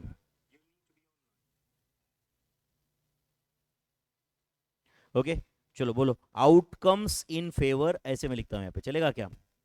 Outcomes in favour. हाँ चलो बोलो, 2 हेड्स के लिए कौन से आउटकम्स इन फेवर है? H H. तो how many outcomes are in favour? तो यहां पे मैं लिखता हूं number of outcomes in favour. Number of outcomes in favour, कितना number of outcomes in favour? 1। तो बताओ प्रोबेबिलिटी कितना है? प्रोबेबिलिटी कितना आया? 1/8। नहीं समझा आपको, सॉरी 1/4। 2 कॉइन्स है ना। 8 कब रहता डिवाइड बाय 3 कॉइन्स रहते तो प्रोबेबिलिटी 0.25 आई क्या यहाँ पे? प्रोबेबिलिटी कितनी आई बच्चों? 0.25। और इसको मैं 25% ऐसा भी बोल सकता हूं क्या? 25% ऐसा भी बोल सकता हूं क्या? Next question, okay, what is probability of getting a, बोलो, हेड। तो tell me outcomes in favour बताओ कौन से? H T and T H. कितने आउटकम फेवर में है? 2 out of 4। Tell me the answer is 1/2। Is it 0.50? Is it 50%? 50% is the probability. 50% is the probability. Next, at least one head. क्या question है बोलो? at least one head. तो बोलो at least one head के लिए H T चलेगा क्या? T H चलेगा क्या? एच एच चलता है क्या? तो या तो एक हेड या 2 हेड। तो how many outcomes are in favor? 3 out of 4. तो the answer is 0.75. That is 75%. नहीं समझ होगा। नेक्स्ट, एटमोस्ट 1 हेड, मतलब या तो 1 हेड या 0 हेड। तो टेल मी एच टी चलेगा क्या? टी एच चलेगा क्या? टी टी चलेगा क्या? टी टी मतलब 0 हेड है, तो या तो 0 हेड या 1 हेड। एटमोस्ट 1 था ना। तो हमने outcomes are in favour, 3 outcomes are in favour. सही है क्या? कौन से आउटकम्स है एक बार वापस बताओ। H T, T H, T T. How many outcomes? 3 out of 4। तो the answer is 0.75। That is 75%। तो व्हेन 2 कॉइन्स आर टॉस, किसी का भी प्रोबेबिलिटी पूछने दो, आप आंसर दे सकते हो कि नहीं? क्या प्रोबेबिलिटी का डेफिनेशन यूज किया आपने, बोलो? क्लासिकल डेफिनेशन क्या है? Number of outcomes in favour divided by number of all possible equally likely outcomes. वापस एक बार बताओ, number of outcomes in favour divided by number of all possible equally likely outcomes. सही है। Next, a coin is tossed how many times? बोलो 3 times. a coin is tossed 3 times. find the probability of getting. तो एक काम करो, पहले तो लिख दो all possible equally likely outcomes. आप लिख रहे हो क्या मेरे साथ? ये पहले वाला क्वेश्चन भी लिखा था क्या आपने? all possible equally likely outcomes. चलो बोलो फटाफट, all possible equally likely outcomes कौन से थे? 3 कॉइन्स आउट। एक मिनट ध्यान दो बच्चों, मैं बताता हूं आपको कैसे। मुझे बताओ, एक कॉइन थ्रो किया तो 2 आउटकम है, कौन से 2 बोलो? Head, tell. 2 आउटकम है या नहीं? अब 2 कॉइन थ्रो किए ना, तो एक काम करता हूं मैं, हेड टेल कॉपी पेस्ट कर रहा हूं। पहले 2 एच से स्टार्ट करो, समझा क्या? एंड अगले 2 टी से स्टार्ट करो। नहीं समझा आपको? तो कितने हो गए बोलो बोलो, ये चार। चार आउटकम है कि नहीं? ये किसके आउटकम है बोलो? Two coins are tossed. अच्छा, ये चार को कॉपी पेस्ट मार दो नीचे एज इट इज। हाँ बोलो, एच एच एच टी, बोलो T H and T T. अरे ये चार, ये यहां से बाइफरकेट कर दिया ना मैंने। अब ऊपर वाले चार एच से स्टार्ट करो, समझा क्या? एंड नीचे वाले चार टी से स्टार्ट करो, तो ये आठ अलग अलग हो गए, देखो। समझे क्या आप? अच्छा मुझे बताओ, अभी चार कॉइन थ्रो किए तो क्या होगा? ये आठ को कॉपी पेस्ट मारो, आठ और आठ 16 हो जाएंगे। पहले आठ एच से स्टार्ट करो, अगले आठ टी से स्टार्ट करो, तो सब अलग अलग हो जाएंगे। यस और नो? तो समझा कि आपको टू इंटू टू क्या होता है? तो नंबर ऑफ आउटकम्स कितना रहता है? टू का power number of coins, two का पावर। तो when one coin is tossed, how many outcomes are there? Two. Two coins are tossed, four. Three coins are tossed, eight outcomes. Four coins are tossed, 16। Five coins are tossed, 32। Six coins are tossed, 64। समझता है कि आपको? N coins are tossed, two का power n. इतने outcomes है। कुछ गया दिमाग में? तो बोलो, ये 8 आउटकम्स है, आपको दिख रहा है क्या सबको? 8 possible, all possible equally likely outcomes है। यस और नो? चलो, अब मुझे यहाँ पे जो क्वेश्चन दिया हुआ है, हर एक क्वेश्चन के लिए आउटकम्स इन फेवर बताओगे क्या? बताओगे क्या? एंड उसके बाद में डायरेक्ट प्रोबेबिलिटी बताओगे क्या बच्चों? चलो, आउटकम्स इन फेवर बताओ एक एक करके। आउटकम्स इन फेवर बताओ। What is the probability of getting two tails बोला है? हाँ बोलो, टी टी एच। उसके बाद टी एच टी, उसके बाद एच टी टी। और कुछ है क्या बताओ? एग्जैक्ट टू टेल्स चाहिए आपको, तो प्रोबेबिलिटीज बोलो 3/8, दैट इज 37.50%, या 0.3750 लिख सकते हो। Is that clear? चलो नेक्स्ट, एटलीस्ट टू हेड्स। ध्यान दे रहे हो क्या बच्चों? चलो, एटलीस्ट टू हेड्स के लिए बताओ। मतलब दो हेड्स चाहिए, समझता है क्या आपको ये? हाँ बोलो फटाफट। एच एच, चलो two heads, H H T. उसके बाद एच टी एच, उसके बाद टी एच एच, उसके बाद एच एच एच। तो दो हेड और three heads, either two heads और थ्री हेड्स। प्रोबेबिलिटी बताओ। 4/8, दैट इज 1/2, दैट इज 0.50 और 50%। Next, no tail. हाँ बोलो, no tail. Can I say only one outcome is in favour? कौन सा? H H H. तो answer is 1/8, that is 12.50%। Do you agree? चलो, at most two tails. At most मतलब zero tail चलेगा, one tail चलेगा, two tail चलेगा। तो can I say all except T T T? All except T T T. तीन tail है वो नहीं चलेगा सिर्फ, बाकी 7 आउटकम चलेंगे। तो क्या आंसर लिखो बोलो? 7/8, दैट इज 87.50%। वो all except T T T का मीनिंग समझा क्या? 8 आउटकम है, उसमें से सिर्फ एक फेवर में नहीं है, तो बचे हुए 7 तो फेवर में है ही ना। कुछ गया दिमाग में? तो ये अब मुझे बताओ, यहाँ पे मैंने 4 क्वेश्चन दिए कि कुछ भी पूछने दो यार, at least one head, at most one head, at most two heads, कुछ भी पूछने दो, कोई बड़ी बात है क्या? ये रट्टा मार के आंसर याद हो सकता है क्या? आपको उधर सॉल्व करना ही पड़ेगा ना। Next, N unbiased coin is toss how many times? 4 times. What is unbiased? मतलब फेयर, ये समझता है ना? एंड बायस्ड मतलब अनफेयर, बायस्ड मतलब unfair. N unbiased coin is toss 4 times. दिमाग में जा रहा है क्या कुछ, या डाउन हो गई बैटरी इसकी? नहीं ना? मैं मेरा, अरे यार तुमसे डबल से ज्यादा एज है मेरा। मैं अगर सुबह से पढ़ा सकता हूँ, तो तुम्हें पढ़ने में दिक्कत होना चाहिए क्या यार? एंड तुम्हें लगता नहीं सर हमारा इसके बाद में लेक्चर है? तो मेरा भी है या नहीं? मेरा भी लेक्चर है उसके बाद। मैं कौन सा खाली बैठने वाला हूँ उसके बाद? है या नहीं? N unbiased coin is tossed how many times? 4 times. What is probability of getting? चलो सबसे पहले तो लिख दो आप, all possible equally likely outcomes. All possible बोलो इक्वली लाइकली आउटकम्स। कितने आउटकम्स आने वाले हैं यहाँ पे बताओ? 16। All possible equally likely outcomes. एक मिनट ध्यान दे रहे हो क्या बच्चों? यहाँ पे एक काम करता हूं मैं, 8 जगह पे पहले एच लिख देता हूं। क्या लिख रहा हूं? 5 6 7 8। समझा क्या? सुन रहे हो क्या आप? सुनो तो, पहले 8 जगह पे पहले एच लिख दिया, लिखा क्या? एंड अगले 8 जगह पे पहले क्या लिखूं? टी।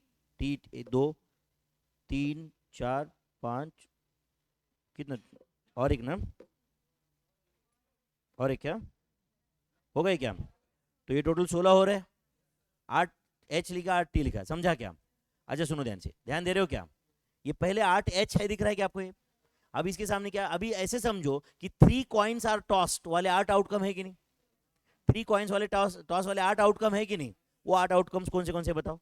H H H, बोलो H H। एक काम करो, नहीं तो मैं और इसमें भी शॉर्टकट करता हूँ, ध्यान दे रहे हो क्या?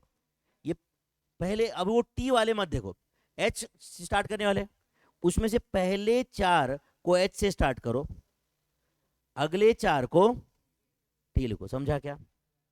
अच्छा अब मुझे बता, 2 कॉइन टॉस के 4 आउटकम तो पता है आपको, वो लिखो सामने सामने इसके डायरेक्ट। हाँ बोलो, H H H T T H T T, और एक बार लिखो, H H H T H T T, ये एच वाले सब हो गए, समझा क्या आपको?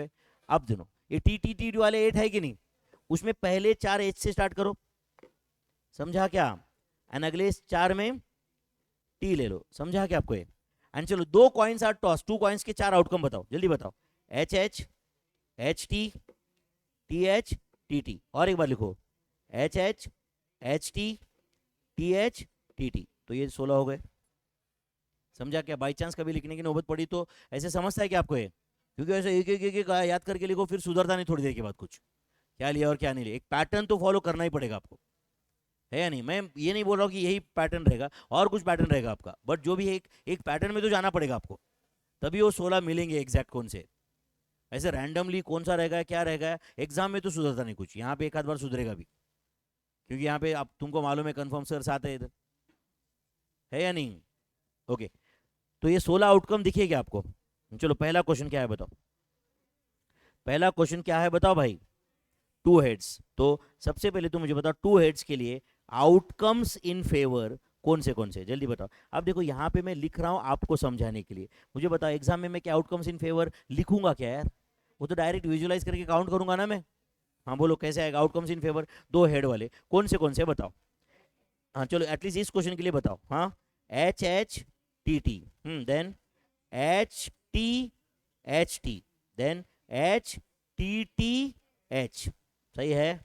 उसके बाद बोलो T H T, then T H, then T H, सही है क्या? और कुछ रहा है तो बताओ, हो गए ना? समझा क्या? कितने आउटकम फेवर में है बोलो फिर? 6 आउट ऑफ 16, तो is it 3/8? 37.50% is the probability, 37.50।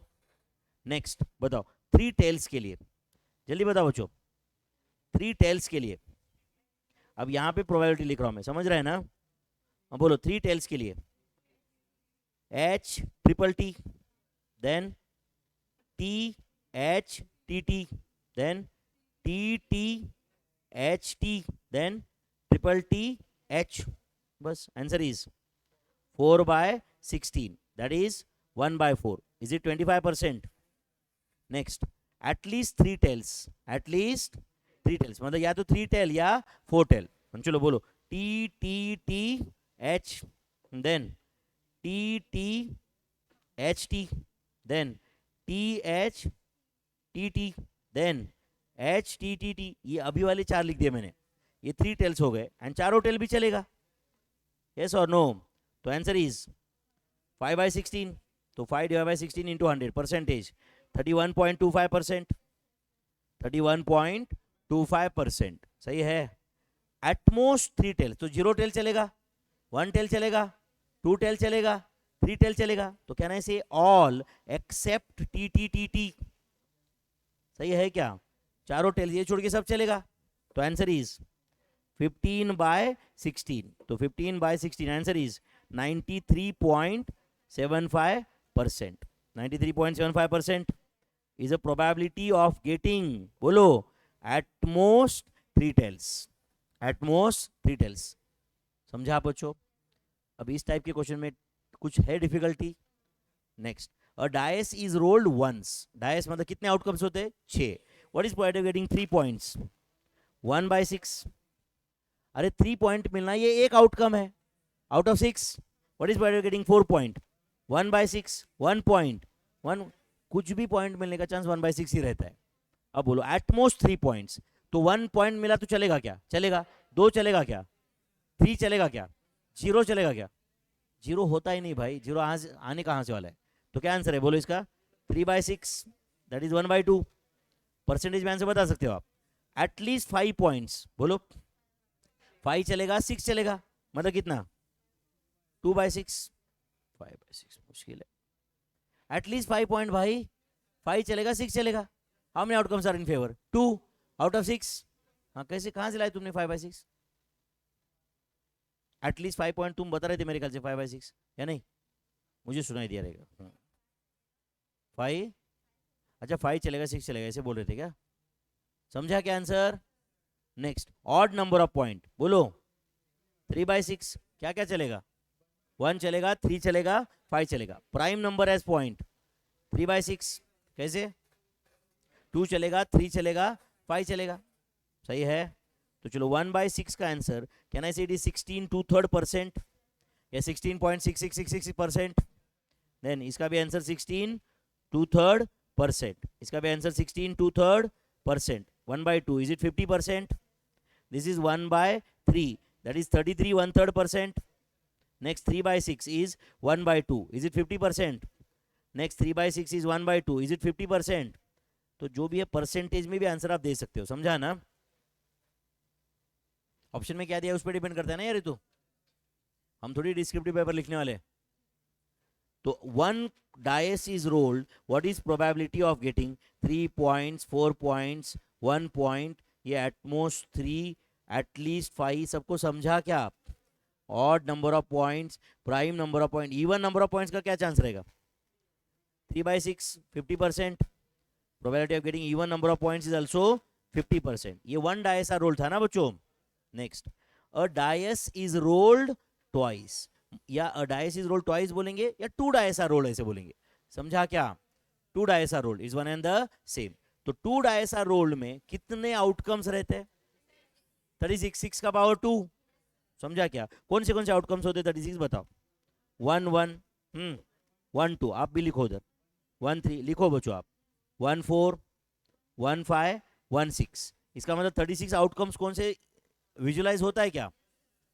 Then 2 1, 2 2, 2 3, 2 4, 2 5, 2 6, then 3 1, 3 2, 3 3, 3 4, 3 5, 3 6, then 4 1, 4 2, 4 3, 4 4, 4 5, 4 6, then 5 1, 5 2, 5 3, 5 4, 5 5, 5 6, then 6 1, 6 2, 6 3, 6 4, 6 5, 6 6।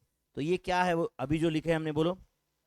All possible outcomes. कितने आउटकम्स है फिर? 36। These are all possible outcomes when 2 dice are rolled, बराबर है? ऑल पॉसिबल आउटकम्स व्हेन, बोलो 2 डाइस आर रोल्ड। तो 2 dice are rolled बोलो या अ dice is rolled 2 times बोलो, बात एक ही है। अ डाइस इज रोल्ड 2 टाइम्स बोलने दो या 2 डाइस आर रोल्ड, बात एक ही है। हाँ चलो बोलो, what is probability of getting 7 points as sum? बोलो 7 पॉइंट सम चाहिए अपने को, तो 1 6 चलेगा, देन 2 5 चलेगा, 3 4 चलेगा, 4 3 चलेगा, 5 2 चलेगा, 6 1 चलेगा। अब ये विजुलाइज होना चाहिए। तो कितने आउटकम्स फेवर में है? 6 आउट ऑफ 36। तो tell me is it 1/6? That is 16.666666% और 16 2/3%। नहीं समझा रहेगा ये फर्स्ट क्वेश्चन का आंसर लिखा है भाई, जा रहा है दिमाग में? चलो next question, 8 points as sum, बोलो 1 के साथ 1,7 चलेगा? 1 7 अपने पापा ने लाया है, 1 7, हाँ चलेगा। 1 7 होता है क्या? फिर 2 6 चलेगा, 3 5 चलेगा, बोलो 4 4 चलेगा, 5-3 चलेगा, 6-2 चलेगा। तो how many outcomes are in favor? 5 out of 36। Percentage में चाहो तो आंसर लिख सकते हो, है या नहीं? क्या आंसर है? 13.888888%। सही है। 17 भी चलेगा तुम्हारे लिए, है ना? 9 और मोर पॉइंट्स, तो 9 पॉइंट चलेगा, 10 पॉइंट चलेगा, 11 भी एंड 12 भी सम चलेगा। अच्छा मुझे बताओ 9 सम आने के लिए क्या करना, कितने आउटकम फेवर में है? 9 सम आने के लिए 1 के साथ कुछ भी करो 9 नहीं आएगा, 2 के साथ कुछ भी करो, 3 के साथ एक आउटकम फेवर में है, कौन सा? 3-6, फिर 4-5 एंड 5-4 एंड 6-3। तो 9 सम कितनी बार आता है? 4 बार। 10 सम भी चलेगा अपने को। 10 सम के लिए 4-6, 5-5, 6-4, 3 आउटकम है। 11 भी सम चलेगा, 5-6-6-5 एंड 12 भी चलेगा 1। तो इतने आउटकम फेवर में है आउट ऑफ 36। तो कितने आउटकम फेवर में है? 10 आउट ऑफ 36। और 5/18, 5/18 इंटू 100, परसेंटेज 27.777777%। ये कहां से लाया मैंने? 4+3 समझ रहा है क्या आपको? ये सम 9 भी चलेगा, 10 भी चलेगा, 11 भी चलेगा, 12 भी चलेगा, समझता है? Next, at least 3 points. अब बताओ एटलीस्ट 3 पॉइंट्स क्या ना, इसे 36 - 1 डिवाइड बाय 36, कैसे, कौन सा 1 डिडक्ट किया? तो यहां पे सीधा सीधा ऑल बोलो एक्सेप्ट 1-1। ये एक आउटकम जो है वो नहीं चलेगा, बाकी सब जगह पे 3 या 3 से ज्यादा सम रहेगा ही। तो क्या आंसर है? 35/36, है या नहीं? तो 35/36 इंटू 100, आंसर इज 97.2222% चांस है जो आप चाहते हो होने का। आपको तो 3 या 3 से ज्यादा पॉइंट चलेगा ना भाई। एंड देखो 3 या 3 से ज्यादा पॉइंट मतलब बाय डिफॉल्ट वो सम ऐसे बोल रहा है। उन्होंने ऐसे बोला कि एटलीस्ट 3 पॉइंट्स ऑन 1 डाइस वगैरह ऐसे बोला तो ही इंटरप्रिटेशन अलग निकलेगा ना। Next, odd points on both the dice, बोलो odd points on both the dice. तो अब बताओ 1 वाले रो में कुछ भी, सॉरी 1 वाले रो में 1-1, 1-3, 1-5, 2 वाले रो में कुछ नहीं चलेगा क्योंकि दोनों डाइस पे और चाहिए। 3 वाले रो में 3, कौन से 3-1, 3-3, 3-5 and 5-1, 5-3, 5-5। How many outcomes are in favour? 9। कौन से 3 + 3 + 3, सही है क्या? तो tell me, is it 9/36? That is 1/4। Is it 25%? लिखू क्या कौन से आउटकम फेवर में है? नहीं ना। Next, odd points on at least 1 dice, तो कम से कम एक डाइस पे ऑड पॉइंट चाहिए। तो अब बताओ 1 वाला रो पूरा चलेगा, फिर 2 वाले रो में 3 आउटकम। तो आप बताओ पहले 6 आउटकम फेवर में है 1 वाले, फिर 2 वाले रो में 3, 3 वाले रो में सब, 4 वाले रो में 3, 5 वाले रो में 6 + 3।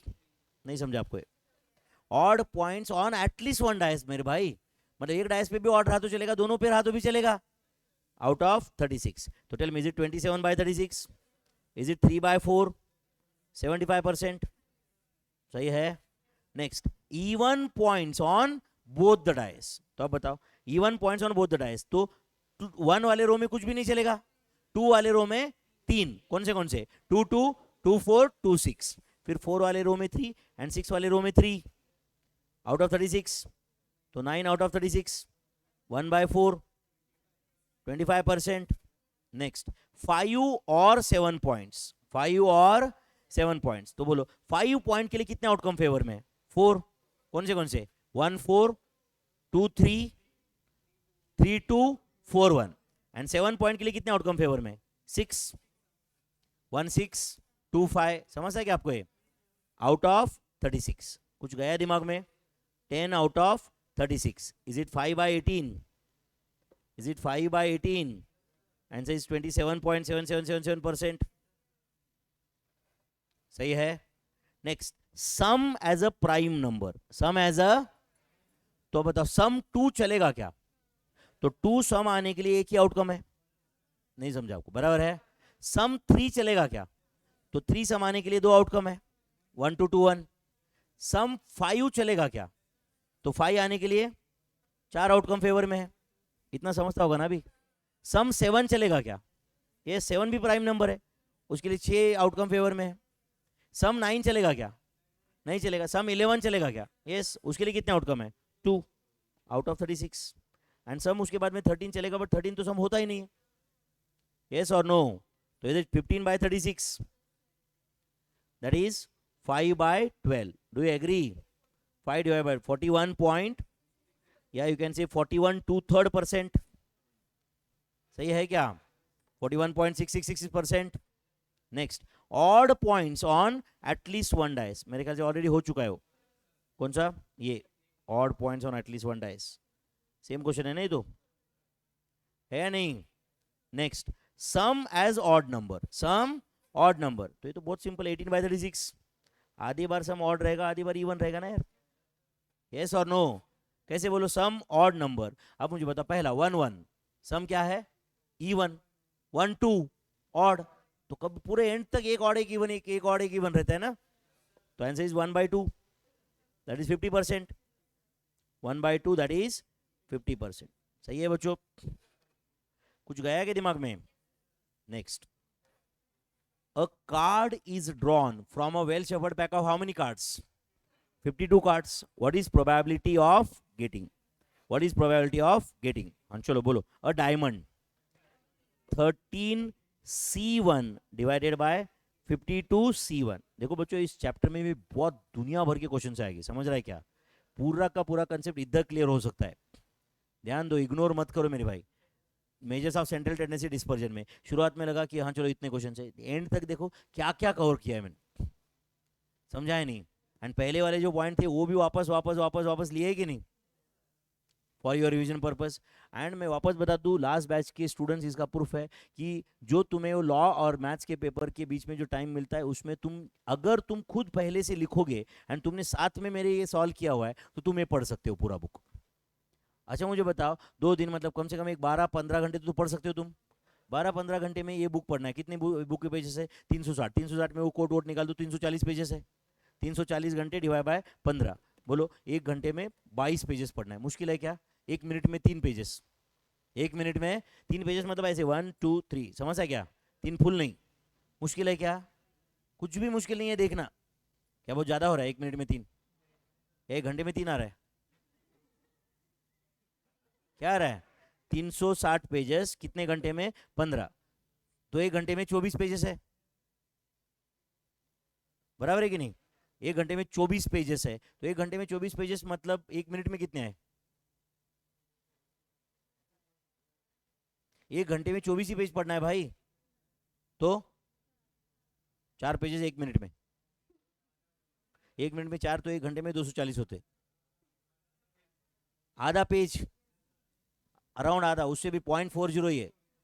मतलब 1 मिनट में आधा पेज नहीं हो सकता क्या? हो सकता है कि नहीं? 1 घंटे में अपने को 24 पेजेस पढ़ना है या नहीं? इतना ही है ना? 1 घंटे में 24 पेजेस, मुझे लगता है कि जो बहुत पॉसिबल है। 1 घंटे में 24 पेज नहीं होते क्या यार? इसमें से 24 मतलब 12 ही पेजेस बैक टू बैक नहीं होते क्या? कई सारे क्वेश्चन तो डायरेक्ट क्वेश्चन टिक किया हुआ है उधर, समझ रहा है क्या? हाँ, जहाँ इसमें भी वापस ऐसा नहीं होता कि हर पेज को उतना ही टाइम लगता है। कई सारे पेजेस पास होते हैं, कई जगह पे बहुत डेटा लिखा हुआ है मैंने, पूरा पढ़ सकते हैं ये, समझा क्या? पूरा पॉसिबल है। एंड मैं फिर भी 15 ही काउंट किया था ना यार। मुझे बताओ, आज अभी तुम 5 बजे घर पे आए, 6 बजे घर पे पहुंचो, समझो पेपर देके 6 बजे, वैसे भी लॉ का पेपर दे के आए, समझा क्या? 6 बजे घर पे पहुंचे। अब बताओ, उस दिन ही 5 घंटे पढ़ सकते हो? समझो रात को 11 बजे तक पढ़ाई किए तो समझो, है या नहीं? दूसरे दिन चलो सुबह 7 बजे उठे, समझो तुम सुबह 7 से लेके वो पूरा रात तक, समझ रहा है कि आपको 10-12 घंटे उस दिन पढ़ सकते हैं, आराम से पढ़ सकते हैं। 12 और 5 कितने हो गए? 17। जो मैथ्स का पेपर के दिन सुबह उठ गए 7 बजे पढ़े, समझो 12 बजे तक पढ़ो, 5 घंटे, वो कितने घंटे हो गए? 22 घंटे पढ़ सकते हैं। मैंने कैलकुलेशन 15 से किया था। तो आप करो 360 डिवाइड बाय 22, कितना? 16 पेजेस 1 घंटे में। 1 घंटे में 16 पेजेस, यार कितना कम आ गया देखो अभी, है या नहीं? 1 घंटे में 16 पेज, इतना मुश्किल काम है क्या? एंड उससे एंटायर सिलेबस कवर होता है, एंटायर सिलेबस, समझ आया क्या अपने को? एंड वो अपन नहीं कर सकते तो फिर तो अपन पास होने की लायक ही नहीं ना यार अपनी, फिर तो, है या नहीं? हाँ चलो, what is probability of getting a king? बोलो। 4C1 divided by 52C1। तो फर्स्ट क्वेश्चन का आंसर 13/52 था क्या? 1/4। इसका आंसर 4/52 है क्या? That is 1/13। What is point of getting a black card? बोलो। 26C1 divided by 52C1। 26/52 is it 1/2? नहीं समझा रहेगा। What is point of getting a black queen? 2C1 divided by 52C1। 2/52 1/26। सही है क्या? What is point of getting a jack? बोलो। 4C1 4 Jack रहेंगे ना, डिवाइड बाय 52C1, तो इज इट 4/52? That is 1/13। 1/13। समझ आया बच्चों? चलो आज के लिए लास्ट क्वेश्चन करेंगे इतना सॉल्व। मुझे बताओ आपको सेट के सारे फॉर्मूले याद है क्या? तो ये भी याद है फिर। क्या फॉर्मूला है प्रोबेबिलिटी? सिर्फ सेट के फॉर्मूले में जो नंबर ऑफ यू था, इधर प्रोबेबिलिटी में 1 बोलने का, क्योंकि उधर नंबर ऑफ यू मतलब cardinal value of universal set होता है, इधर तो सैंपल स्पेस होता है। सैंपल स्पेस का प्रोबेबिलिटी 1 है। तो चलो probability of A union B का फॉर्मूला, प्रोबेबिलिटी ऑफ ए आप लिखो, साथ में लिखो, plus probability of B minus probability of A intersection B. Concept भी याद है क्या? Next probability of A dash 1 minus probability of A, उधर number of U minus number of A लेते थे ना हम लोग, समझा? Next probability of B dash 1 minus probability of B. Next probability of A plus probability of B minus probability of A union B. Probability of A minus B is equal to probability of A intersection B dash is equal to probability of A minus probability of A intersection B. Next बोलो, is equal to probability of B intersection A dash is equal to probability of B minus probability of A intersection B. अब मेरे में हिम्मत ही नहीं बची वो वापस explain करने की डायग्राम्स, कितनी बार बताया मैंने, है या नहीं? Next probability of A dash intersection B dash, बोलो probability of A union B dash, De Morgan's rule याद है क्या? 1 minus probability of A union B. सही है। Next probability of A union B dash क्या होता है? बोलो 1 minus probability of B minus A. B union A dash है ना यार, sorry A union B dash में बी माइनस ए छोड़ के सब होता है, बी माइनस ए छोड़ के सब मतलब 1 से डिडक्ट करने का। सही है। अच्छा देखो ये कैलकुलेशन मैं ऐसे करता हूँ, सही है क्या बताओ? 1 माइनस, ध्यान दे रहे हो क्या आप? This is probability of B minus probability of A intersection B. नहीं समझा आपको? अरे बी माइनस ए का फॉर्मूला लिखा भाई। अच्छा बताओ, ये ब्रैकेट में है ना यहाँ पे, अब बताओ ये ब्रैकेट ओपन कर दिया तो ये 1 माइनस प्रोबेबिलिटी ऑफ बी हो जाएगा, बराबर है ना? एंड वो सामने क्या हो जाएगा बोलो? प्लस होगा कि नहीं? तो tell me is it probability of B dash plus probability of A intersection B? समझा क्या आपको? 1 minus probability of B is probability of B dash.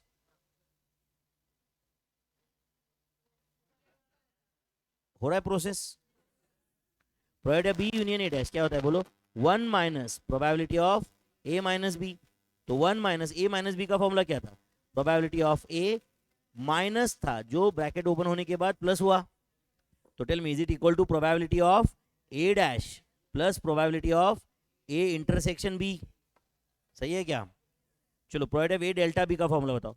Probability of A minus B plus probability of B minus A is equal to probability of A union B minus probability of A intersection B. सही है।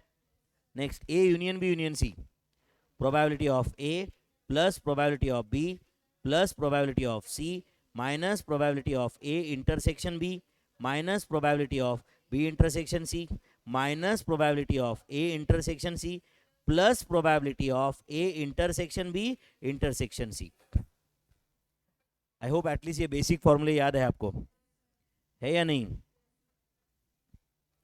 अच्छा ये diagram देख के बताओ, probability ये इतना कर लेते हैं इस पेज का। प्रोबेबिलिटी ए कितना है बताओ? 0.35। डायग्राम देख के बताओ 0.35 है क्या? सर्कल ए में टोटल कर दो पूरा। प्रोबेबिलिटी बी कितना है? 0.4। सब लोग आंसर दो भाई। Probability A dash 0.65, 1 minus probability A. Probability B dash 0.55, A union B 0.65। कैसे? वो ए यूनियन बी मतलब ये बराबर है कि नहीं? बोलो कितना है वो? 0.65 था क्या? चलो next A intersection B, A minus B 0.20, B minus A 0.30, A dash intersection B dash 0.35, A delta B 0.50, सही है क्या? अच्छा बताओ A यूनियन B डैश क्या आएगा बोलो? A union B dash 0.70, A union B dash मतलब B माइनस ए छोड़ के सब, B union A dash, B union A dash मतलब A माइनस B छोड़ के सब 0.80. Do you agree? Probability of A dash union B dash is 0.85. कैसे? A dash union B dash मतलब A इंटरसेक्शन B छोड़ के सब, A इंटरसेक्शन B छोड़ के सब. समझा सबको ये? तो डायग्राम एंड ये कुछ फॉर्मूले लिंक करने आ रहे हैं क्या? ये डायग्राम को क्या बोला जाता है? Venn diagrams. डायग्राम को क्या बोलते हैं? Venn diagram. जिसमें ये जो है इसको बोलते हैं S, that is sample space. क्या बोलते हैं इसको? Sample space, which is a set of all possible outcomes. Set of all possible outcome, जिसका प्रोबेबिलिटी फिर 1 आता है. सारे आउटकम्स है ना उसमें, यस और no. Set of all possible outcomes of a given experiment is known as sample space. जैसे 2 coins are tossed, तो sample space में 4 आउटकम रहेंगे. एक्सपेरिमेंट क्या था? 2 coins टॉस करना. तो सैंपल स्पेस मतलब क्या? Set of all possible outcomes of a given experiment. Set of all possible outcomes of a given experiment. Set of all possible outcomes of given experiment is known as sample space. समझा सबको ये? यहां तक clarity है? बाकी revise करोगे आगे का? Shall we stop here for the day? Yes, thank you very much.